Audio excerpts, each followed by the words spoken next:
Welcome to the Dr. Broadway Podcast, a musical theater history podcast where a couple of doctors sit around and talk about Broadway. And today, your two doctors, myself and Dr. Tracey Brent-Chessum, who is always here with me, are joined by Sav Debaylo, who is a second-year MA Theater Studies major at the University of Central Florida in Orlando. And we're going to be talking today about a production that was held at UCF of Urinetown, and Sav was the dramaturg for that production. So we're going to get to hear about the process of dramaturgy and as well as about the history of that show to some extent. So Tracey, tell us specifically where we're going today and what this episode is going to look like. So this is just part of Kristin and I's plot to take over the world.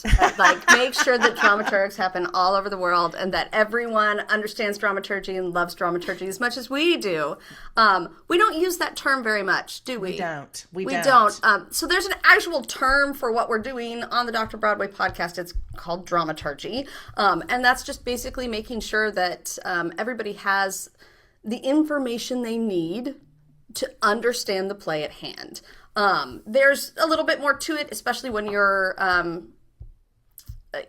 doing a new play. Mm-hmm. But it's essentially what we do here, kind of day in and day out. Dramaturgy itself is something you can actually study. And that's why Sav is here. So Sav is one of our dramaturgy students, and she's going to take us through kind of this project she did for Urinetown, kind of in the same way we do it, we do it in each episode, but I think it's going to be fun because, this time we get to hear from another source, and we get to hear it from a different kind of perspective.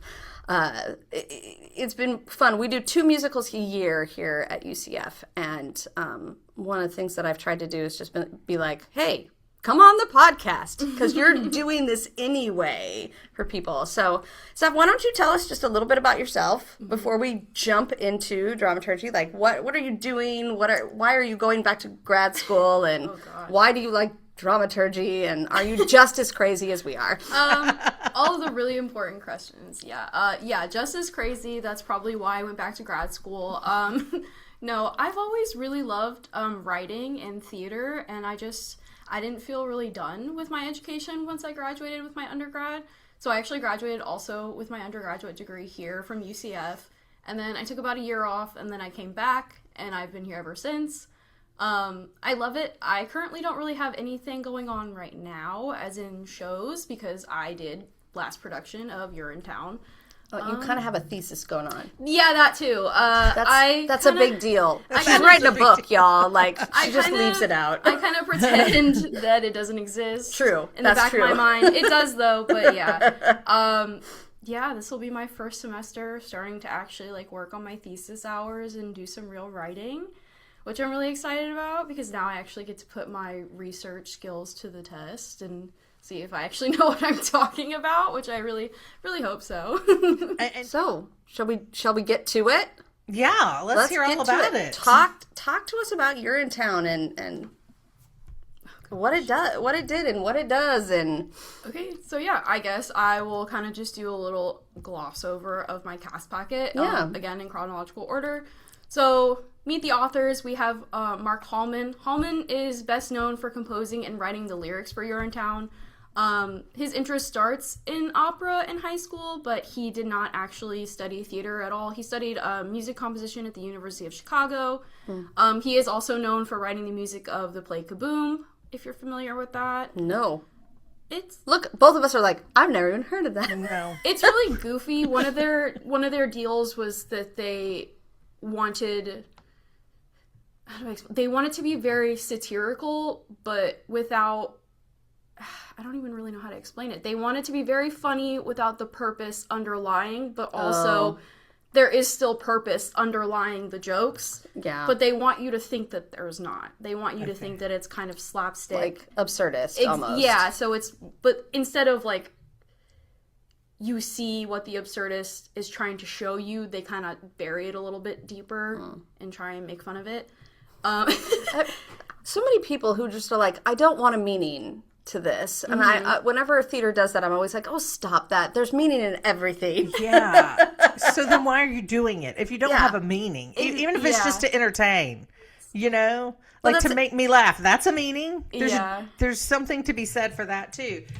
Right? Yeah. I mean, if you look at Mark Holman, I think what's interesting about him is that he doesn't come from a theater background, and he's not really done anything since. No. So this is his like one-off shot. Mm-hmm. Yeah. He only really came into the process because Greg, I always say his name, Cultus. Cultus. Okay.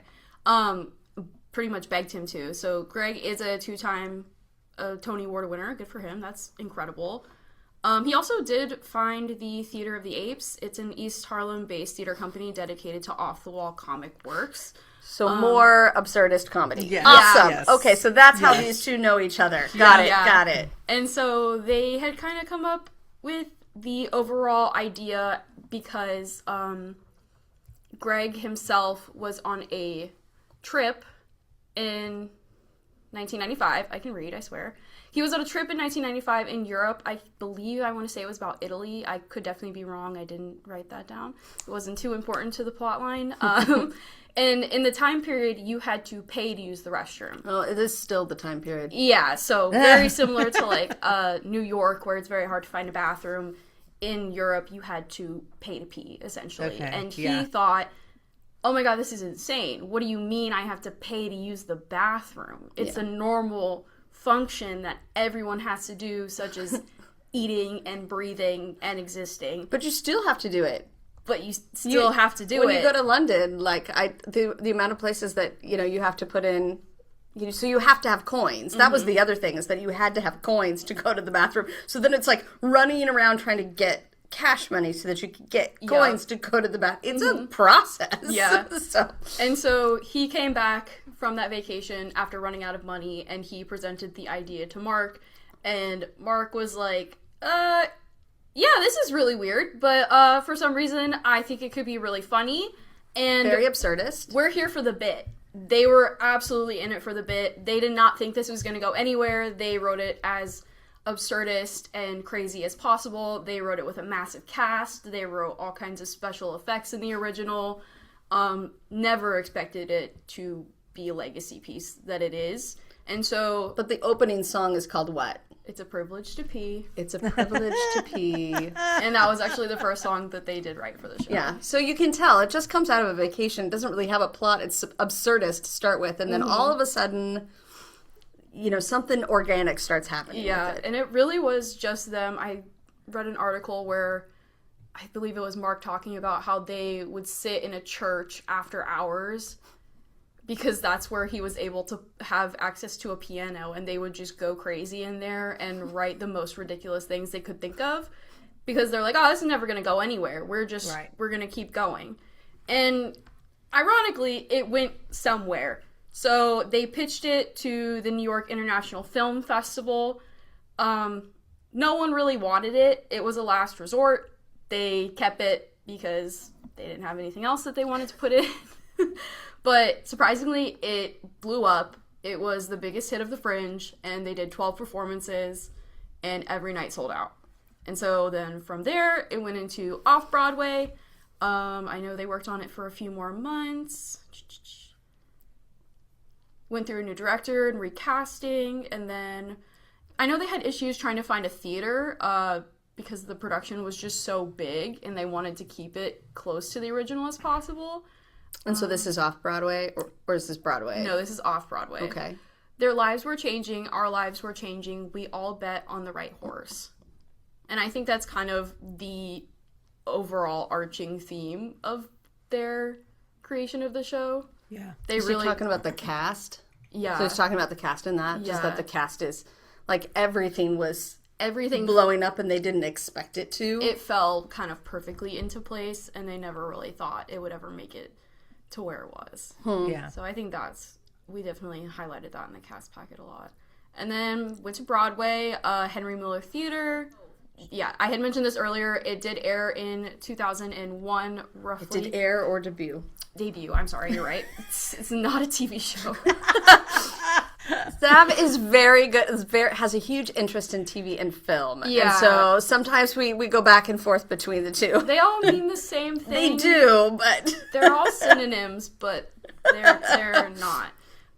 So yeah, it was supposed to open September 13th, 2001. oh, there was kind of a big thing that happened then. Yeah, but with that big thing that happened, they're like, we feel really weird about putting on this show about using the restroom in a time like this. And the mayor at the time was actually like, no, this is perfect for New York. This is exactly what we want as New Yorkers. Like, we band together as Americans, we band together, and I want my people to have this moment of relief and this laugh. And so... And who is that mayor? Do you remember? He's in here. It's Rudy Giuliani. Is it really? Yeah. It is. And we talked about this exact same thing happening with Mamma Mia. Yeah. How Rudy Giuliani, there were members of the company of Mamma Mia, which was supposed to premiere at the same time. And they're saying, this is inappropriate. It's too lighthearted. This seems disrespectful to the enormity of what so many New Yorkers are dealing with in their daily lives. And it was Giuliani and the whole Broadway community, by way of a really iconic now ad campaign that I said, love New no, York. please come to New York. Please see our shows. Please do our shows, Giuliani said to the creative team of Mamma Mia. And it sounds like he did exactly the same thing with Urinetown. Because, that's what we turn to in times of horrible catastrophe. We need an escape. We need comic relief. We need to be with one another. And that was one of the, compounded the tragedy of COVID was the fact that we couldn't be together, right? And when we needed each other most, and we missed that camaraderie. So, yeah, we had that exact same conversation about Mamma Mia. Whenever crazy. That was. I Whenever we actually talked about that. did not know that at all about Mamma Mia, and I also did not realize about Rudy Giuliani either. That is really funny. You can YouTube that commercial. Because Rudy Giuliani, in that moment, in that historical moment, everybody was he handled that. Rudy for president, baby. That's what it came deal. out. Because he just said, he's like, in a national tragedy, we need to honor what's going on, but we need to get back to work or else the city will fall apart. And I will not let that happen. Yes. We will not let them win. Yes, and that's right. Him doing what he did, trying to just get people to come to New York, get people to do what they were doing before because they were on a trajectory. Remember? Yeah, that's right.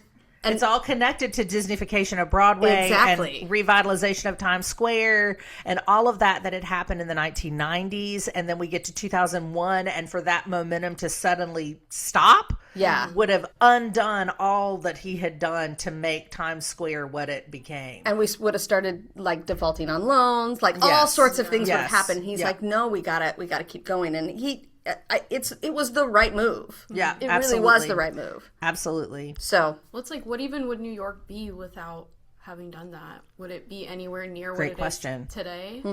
That's a very good question. It's it's a financial center. It's a center of business and trade, but tourism is a huge part of what keeps it afloat, what keeps it expensive. Yes. And good part of that tourism really does come down to theater. Arts and entertainment. Arts and entertainment. Well, they did the right thing because that ended up getting them nominated for 10 Tony Awards. Wow. Which is crazy when you see this. I did not realize it was that many. Yeah. 10. Isn't that insane? 10. That's crazy. And it's because not tons are opening up real fast. So they're not having tons of competition. Yeah. Right? They're probably getting, nominated along with, what was the one we were just talking about? Mamma Mia. Yeah. All of that. Because there's not, if you remember back to that time, there's not tons that's opening or reopening or eligible. But, so, I think that's probably a huge part of it. But also, I don't know, have you ever seen Urinetown? Urinetown is weird, y'all. It's very offbeat comedy. Yeah. It's meant for the dark humorists among us. I'll tell the story about our production in October of this year, I went to go see it on the day that Sav was going to do her talk back. And so I'm sitting in the audience and I'm watching this. And of all people, the provost sits down beside me. And the provost is like, second. He's like the academic chief officer of the entire school. School, like the university. This is a big university. He's in charge of a lot of things. He's a big guy on campus. We have a lot of students. He sits down next to me, and his wife sits down next to me too. And I'm like chatting with them and, doing what anyone would do in that moment. I'm like, hello, my name is. Right. I'd like you to know who I am. Yeah, kind of thing. Of course. And they seemed a little like they love theater. They were telling me that they, went to all the things at his last university and everything. And then we got to, the first act happens. The lights come up for the intermission. And I went, are you lost? And he goes, what is happening? And I was like, well, she goes, and his wife goes, this is surely different than some of the ones I've seen before. I'm like, okay, so this is dark humor. Here's where it fits. Here's what they're doing. A lot of it, we look at it as trafficking in dark humor, but a lot of it comes out of the theories of Brecht and Artaud and right after the Second World War and how we dealt with those kinds of anxieties. And one of the reasons it works, after the fact, like on Broadway commercially, is because we have that big, massive traumatic event in front of it. Yeah. Right? Yeah. But trying to explain that to our provost was lots of fun because he was like, this is very dark and very weird because he's used to seeing, boy falls in love, girl falls in love. This is the way it works. And in this particular case, what they're trying to do is rattle the story so much. There's still a boy and a girl love story in there, but they're trying to rattle it so much and turn it on its head that it ends up making you feel uncomfortable rather than pulling you into the story. Yeah. Your brain is supposed to, that's what Brecht does. Your brain is supposed to stay engaged. Right? Yeah. Rather than you just going along with the music and you're going along. Yeah. Like, you sit there and you're like, oh my goodness. And that's the point. And trying to explain that to the provost, trying to explain Brecht to the provost while you're sitting there, lots of fun. In a 15-minute intermission. I know. And his poor wife, who was like, where have I come? This is the first show that they have seen of at UCF. Yeah. And the director's like, they didn't understand that, did they? I'm like, I tried. But that circles back to why we do what we do. That is why the type of work that Sav, you're doing, that Tracey and I do with the podcast in general is so important because it is so true that you can better understand, better appreciate, better enjoy a show the more you know about it, the more background that you go in with. Yeah. And so that is why having access to this sort of material is really priceless, right? Because otherwise you can go in and you're just kind of flying blind. There are certain shows in recently touring the country or recently on Broadway that I tell people, if you see any shows, if you see this show, do not go until you let me tell you about it. Yeah. Do not go until, and one of those shows is Urinetown, which is a beautiful, brilliant show. Yes. But if you don't know the core where that show's coming from, you are so lost. I think another one like that, where it's helpful, obviously you can get there, but if you don't know the fact that the story of Come From Away is a real live thing that happened, then I think you can be lost in that one as well. Because until Come From Away, until I was presenting about that show, ever heard of it? No idea. I'd never heard of Gander, Newfoundland. I had no idea that it was this airport on the top of, I had no idea about any of that. And so I think if you don't go in for some of these shows, you will be like the provost at intermission thinking, okay, what have I just experienced? And so that underscores the importance of program notes that we've mentioned. That underscores the importance of pre-show talks or post-show talks, or even listening to an episode of the Dr. Broadway podcast on your way to the theater, which is the goal of this podcast, is to get this sort of information into the spheres of these people as they are going to the show, or even as they're coming home, to help them to kind of put some of the puzzle pieces into place so they can be like, oh, that's it. Okay, now I so got like it. watching what happened with the provost, like my brain always goes to, here's what I should have done. I should have told them this particular show is not necessarily a political show. It's a dark comedy show created by a bunch of absurdists who are trying to come up with random stuff. Now, that doesn't mean, you know, even in absurdism, you get massive amounts of social, cultural, and political commentary. Yeah. It's all in there and embedded and swirled around. But they're not trying to make something with political commentary. They're just trying to make something that's crazy. And the privilege to pee right there is insane. But I probably should have told him that first. Yeah. And I should have told him that the storyline will feel familiar.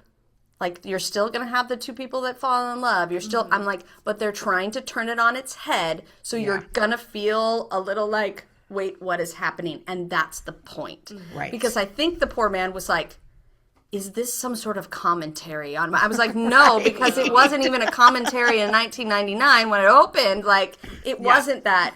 But it does. I think Urinetown is one of those ones that I think throws people because they're like, oh my gosh, am I watching a political piece? And I'm like, I mean, yes and no. Everything is political. Like, everything is this, everything is that. But it is, I mean, it's got some themes in there that we react to. Yeah. Like climate change and things like that. And in a lot of ways, it feels almost like an inside joke for theater people, right? Yeah. Like, we pick up that it's coded Brecht. We pick up the coding for, you know, absurdism. But somebody who is just kind of a pedestrian theater fan is not necessarily going to pick up on because where are you learning about those two things? Exactly. You're learning it in a long form theater history class, and not every. Right. I mean, that's right. I do that every day, but I'm the only one that can say that. Yeah, you know? Right. Very different. Totally. It is. Very different. Yeah. You're Oh, good. well, I was just going to say, it's interesting that I have known of 3 productions of Urinetown outside of the Broadway production. One is this one. One is the where I saw it originally was when I was a student at Georgia at UGA. And then Brunel did it, right? Mm-hmm. When I think Michael the semester Jablonski that I was covering for you, Yes. Brunel was doing it. Yes, exactly, and that was because so Michael Jablonski was our musical theater / directing professor at Brunel when I was the chair there, and he actually got a job here at UCF and came here. Oh, and there we go. Okay. He is the one that called me last year and was like, our theater history person quit. We need somebody to fill in for this year. Yes. Okay. So that's those little dots. Yeah. Okay. But it's interesting that it's always where I have encountered Urinetown outside of the Broadway production has always been in a university setting. Yeah, it's always been an academic because setting. it is. It's hard, and I think for normal audiences, it's hard to process. Yes. And it needs a lot of explanation, or else you think somebody's like, this is an activist play, and then all of a sudden you get that kind of turn on it, and people turn off, and they're not really looking at the art of it. We're like,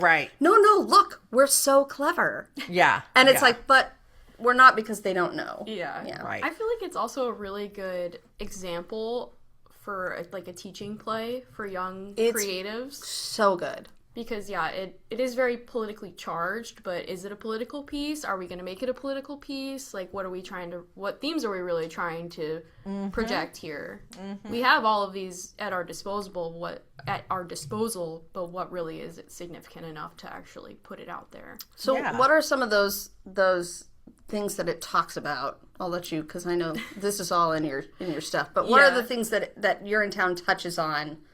Even though the main story is still that love story, right? So what is it trafficking in? Urinetown, continuing in my cast packet, we would go into historical context.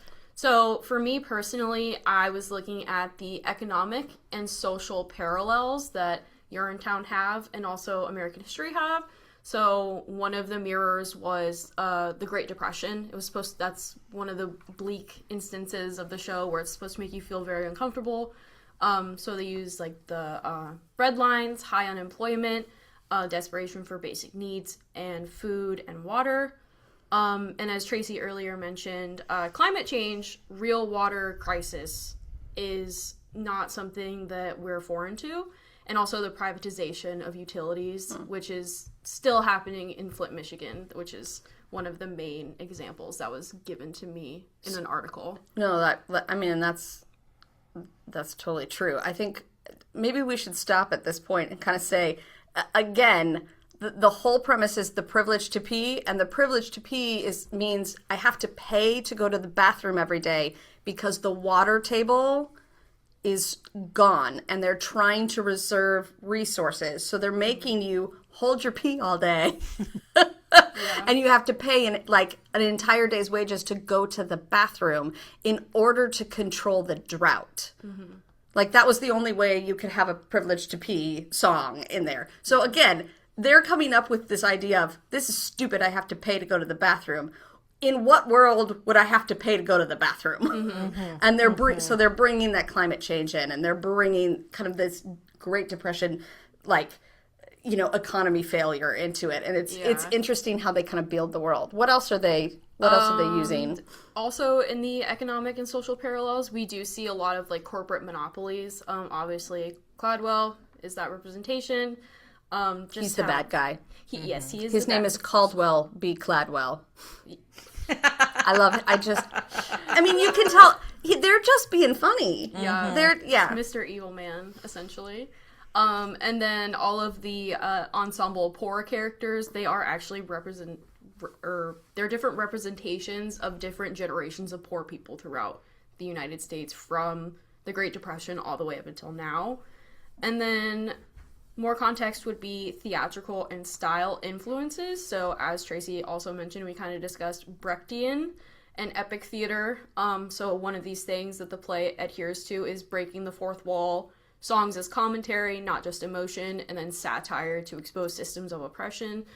That one's kind of in parentheses, though, because that really depends on your director and how you direct the show, whether or not it's going to be a political piece or just a politically charged piece.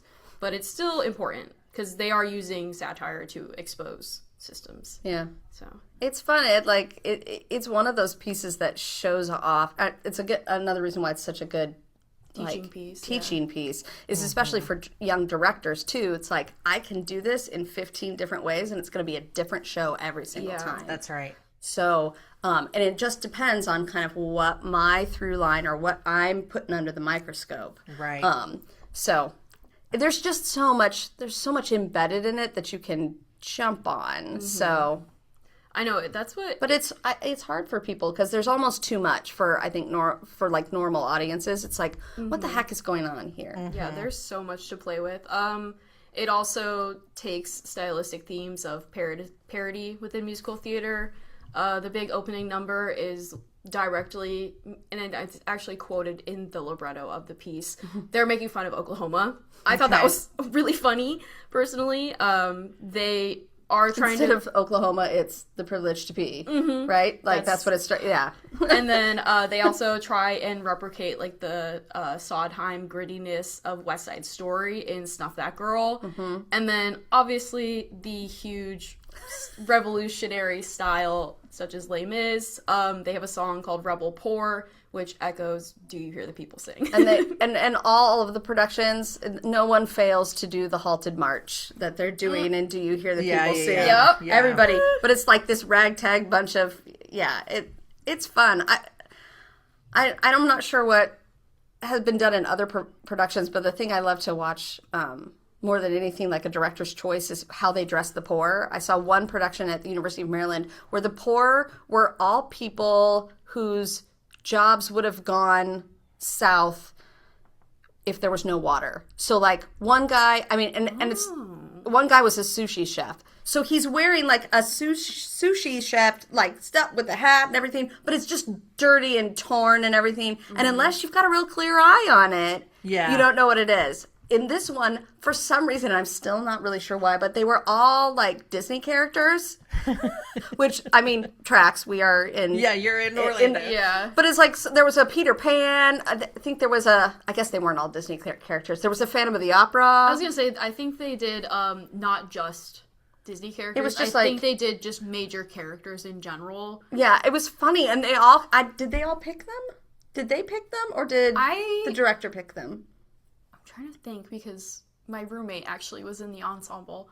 I think they got to pick them. Or they had a say in it to some degree. But again, great teaching piece. When they get to decide, then all of a sudden the student designers have to take that and say, how does this now work in this world? Because they're not just going to wear, Peter Pan kind of thing. How do we represent that so that I'm looking really closely? I'm like, why is this man dressed as Peter Pan and just dirty? Mm-hmm. So anyway, those things I always kind of find fun. But and so when I hear all of this and I think about the timeline of this premiering in 2001, and then I think 2004 Avenue Q, and I think, how did a show like Urinetown hitting Broadway, being nominated for 10 Tony Awards, how did that pave the way and build the framework on which Avenue Q could thrive? And then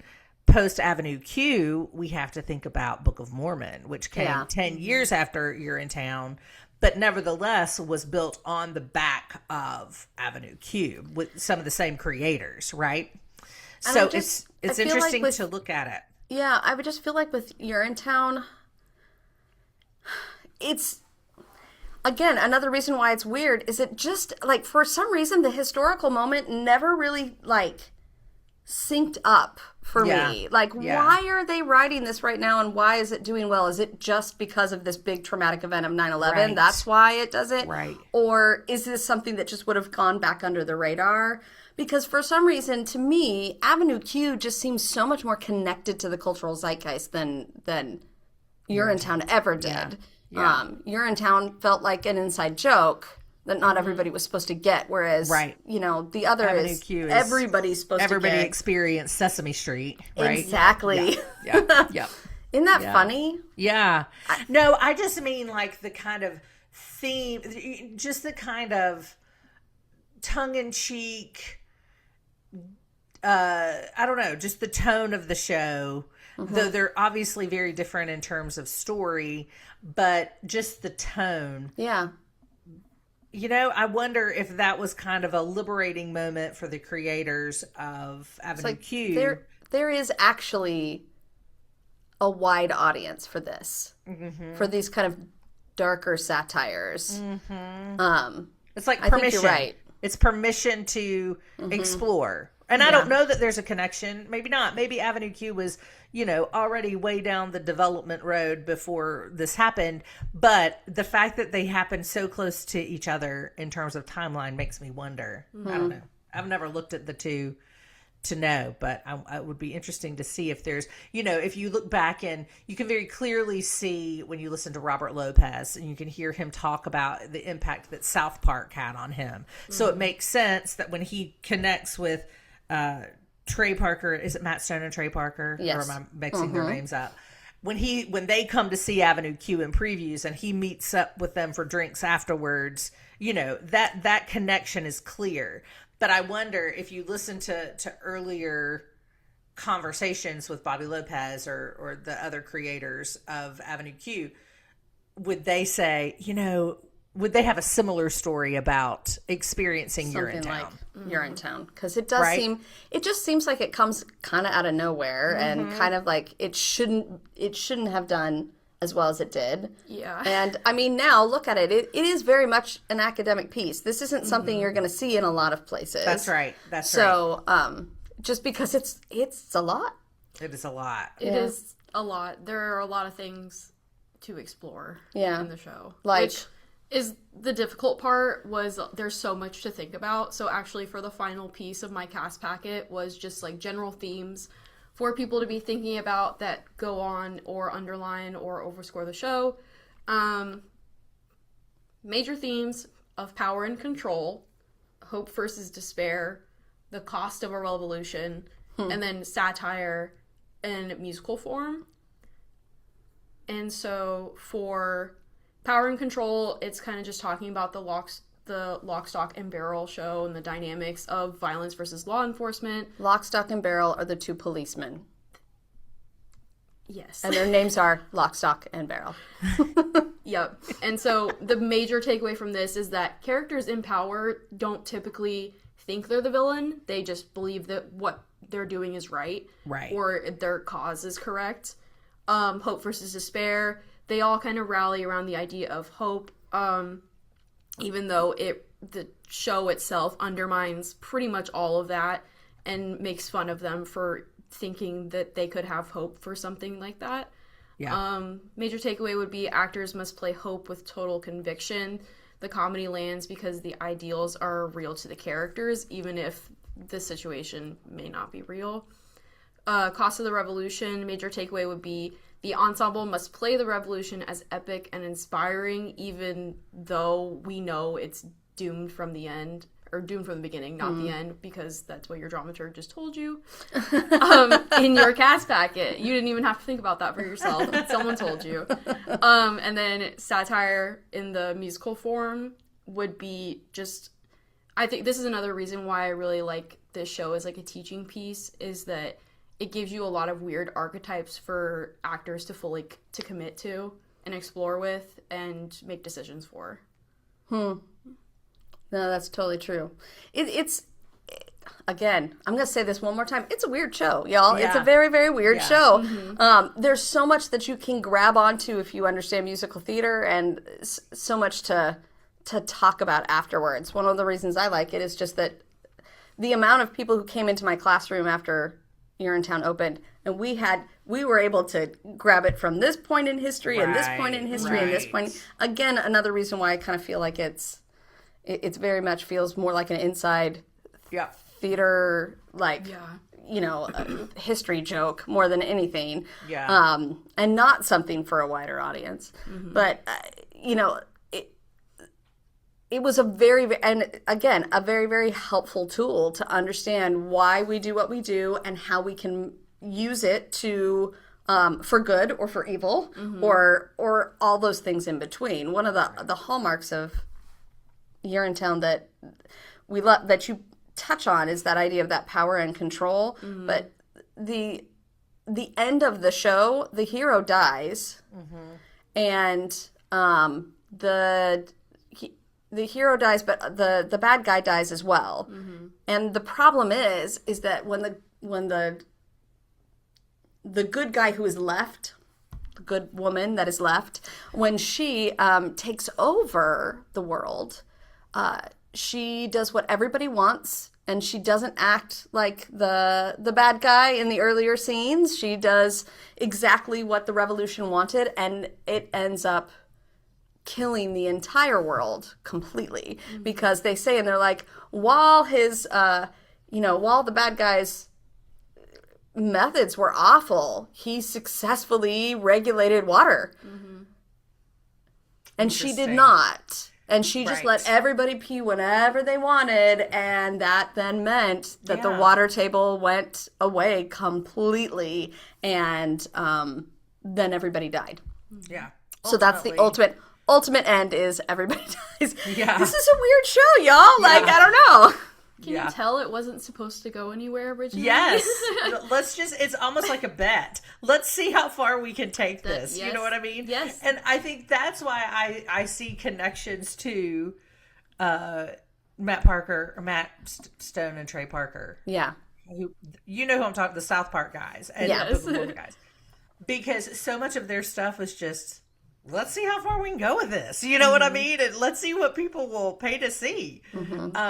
So I think that's really interesting. But Sav, for you, I wonder, what does your next step look like? Your career trajectory, is your plan, I want to go into literary management, I want to pursue a PhD, I want to pursue education. What do you want to pursue? So it's very up in the air right now. I like to wear a lot of hats. I like doing a bunch of different stuff. I have debated getting a PhD. I like the idea of it, but also I have been consistently going to school literally since preschool at this point, and I'm a little tired, so I don't know if I'll do that. I do tell them to go away. That's my advice. Go live the life for a few years and see if you really feel like you want to do it. I think it's a good plan. And then I love teaching, but it would be just a matter of finding a good slot somewhere, or an actual good position and title. Like, what exactly am I looking for, which I don't really know yet as someone who has not worked in the realm of dramaturgy. But ultimately, I know I want to be doing something creative and with writing. Yeah. Probably some variation of literary management. Yeah. Probably. Awesome. There's lots of great opportunity for that in Florida. I mean, there's a lot of great big theater companies that seems like it would be a good spot to, there'd probably be a lot of opportunity for that kind of work, I would imagine. I might be wrong, but. That and the amount of film that's moving to, like, even just northern Georgia. Oh, yeah. The film Atlanta's there is huge. Absolutely. Yes. Yeah. You know, they need that work. They just call it, script doctor rather than the other. Fine. They can call it whatever they want, right? As long as it is at a job that pays something. That's right. Yes. Just pay me. Show me the money. Yeah. That's awesome. Something doing, creative, historical research and taking someone else's idea and presenting it in a different light to showcase it either better or just in a different variation. Yeah. And I think Tracey and I would both we both were like you in that we came with varied interest, and then as time has gone by, that those interests have narrowed, right? Yes. You just kind of find exactly, this is my piece of the pie, and this is what I love, right? No, that's definitely what grad school has done for me. It has definitely gone from here's this giant pond of all these things that I love to do, which is totally fine. I still enjoy those things, but these are what I really feel good at and what I feel confident with and what I know I could actually, properly do. Yeah. And what's funny is you're just in your like MA program. So it's like we did undergrad. This is about a 3-year program to kind of, now we're solidifying even more. Yeah. And then when you go and do the PhD, it gets even more crazy and more like, this is all I do. That's specific. I just talk about nationalism and like creating an American on stage. Yes. That's all I talk about. Like literally, that is all I talk about. Yeah. I mean, so much so that I'm writing a book and Kristin's the editor of the series, and she's just like, I understand, but it is not a book about American identity. You need to think wider. And I'm like, yes, okay, all right, sorry. Broader scope, yeah. Oh, but it's so true. You get so, it's just like a telescope when you go from writing a dissertation to writing a book, That's like what they tell you. Get more specific, That's narrow right. down, more specific. And so you get as specific as humanly possible. And then you're like, okay, well, how do I zoom out? I don't remember how to zoom out anymore. But, Sav, one of the benefits when Tracey and I were talking about wanting to do these, what we're going to call seminar episodes, is because, we have our meat and potatoes of the podcast, which is where we do a deep dive on a musical. And that's great. And we love it. And that is, that's my niche. That's what I do. That's my thing, right? However, I think there's also this need to kind of show the path for people like us who are coming behind us, who would be like you, because there's not a book, there's not a roadmap, there's not even, I remember when I was starting my master's thesis thinking, has somebody written a book to tell me how to do this? I have no idea what I'm doing, right? And I remember my advisor, God love her, I'm sure she would get so frustrated with me because I just wanted like a clear-cut roadmap of how to do this thing that I have to do to get the degree, but I can't do because nobody's taught me, Or because nobody's come before you. Right. Like I remember we had a conversation early in her grad school career. I mean, this is years ago, where you were like, do you know anybody who's writing about this in musical theater, trying to get people for your dissertation committee, remember? Because you were like, I have no one who knows anything about musical theater on my dissertation committee, and that is going to be a problem, That is something. And who you got? Judy Sebesta, right? I did get Judy Sebesta, and God love her. Dr. Oh my gosh. Dr. Sebesta, I love that woman. I love Totally her the person forever and who's ever. writing the good stuff, helping grad students out. She is Right. fabulous. And a champion for, I say women, but because I am one, and she was a champion for me. She was great. I'm sure she was just as wonderful for her male students, but she was great for me. But finding somebody who can kind of shine a light on the path, because it's an important path to walk. It's a necessary path, but we need to know what the road is like. Exactly. And so this kind of new series of episodes allows us the flexibility to plug in conversations like today's with Sav, and to champion her work, and to show others this is the way the road shakes out, and that's a goal. The fact that our podcast is called the Dr. Broadway Podcast is intentional, because we want to focus on the educational aspect, right? Mm-hmm. It's not a fan-focused podcast, although certainly theater fans are welcome here, and we ourselves are theater fans. But ultimately, we want to focus on educating theater goers and theater makers, right? Yep. That's the goal. So, Well, you did a this good has been job. great. Thank Nicely you. Great part of done. that. Thanks Yes. for having me. This was fun. Nicely done. Yes, well done. You're doing important work. Keep you. at it. Thank you. Keep at it. You need to hear that sometime. I absolutely know. So keep at it. You are doing great work, and Thank you. it's important. And I know that it had a big impact on that production of Urinetown. Thank so, you. well done. Well, that'll do it for this episode of the Dr. Broadway podcast. Thanks so much to Sav Debaylo for joining us to talk about her experience as the dramaturg for a production of Urinetown at the University of Central Florida. Tune in next time for our episode when we'll be continuing our conversations about all things related to Broadway and the production of theater. Until then, connect with us via email at hello@drbroadway.com. We're on Instagram, YouTube, or TikTok at Dr. Bway Podcast.